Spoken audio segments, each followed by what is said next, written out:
బాపూజీ గారి నుంచి చదువుతుంటే నాకు జగన్మోహన్ రెడ్డి. హాయ్, బిడ్డొచ్చిన వేళ గొడ్డొచ్చిన వేళ అంటారు.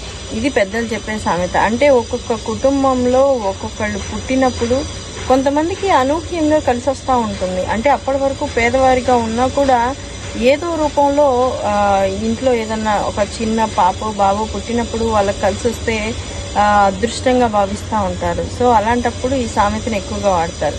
సో మెగా ఫ్యామిలీకి ఇది ఖచ్చితంగా అచ్చొచ్చిందనే చెప్పాలి.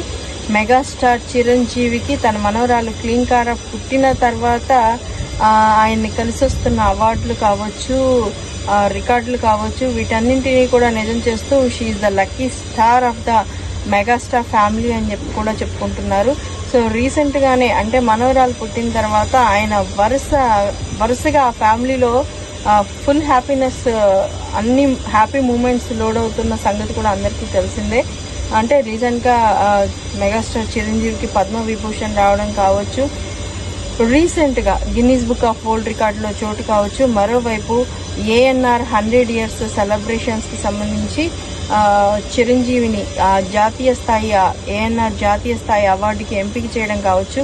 ఇలాంటి వరుస ఇన్సిడెంట్స్తో మెగా ఫ్యామిలీలో ఒక హ్యాపీ మూమెంట్ అయితే చోటు చేసుకుందనే చెప్పాలి. సో ఇదంతా క్లీంకార పుట్టిన తర్వాతనే ఇంత అదృష్టం వాళ్ళకి కలిసి వస్తుందని, ఇంత పేరు ప్రతిష్టలు వస్తున్నాయని కూడా మెగా అభిమానులు అనుకుంటున్నారు.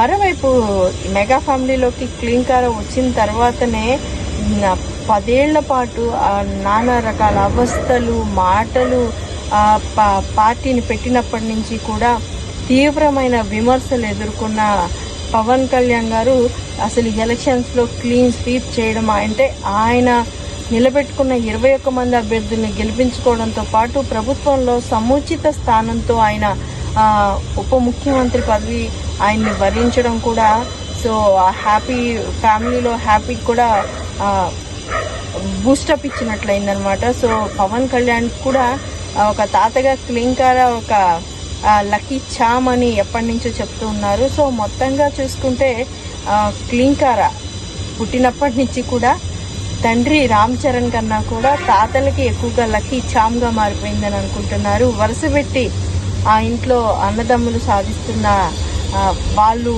చేస్తున్న పనుల్లో సాధిస్తున్న విజయాల పట్ల of course she will be the lucky of the family అని కూడా అనుకుంటున్నారు. మొత్తంగా చూసుకుంటే ఇలానే, అంటే కష్టే ఫలి అనే సూత్రానికి నిదర్శనంగా నిలిచాడు మెగాస్టార్ చిరంజీవి అని చెప్పుకోవచ్చు.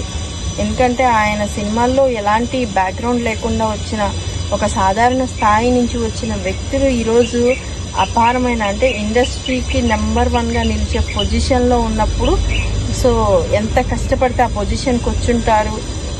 ఇవాళ ఈ అవార్డులు వెనుక ఎన్నేళ్ల కష్టం ఉంటుంది అని కూడా మెగా అభిమానులు అనుకుంటున్నారు.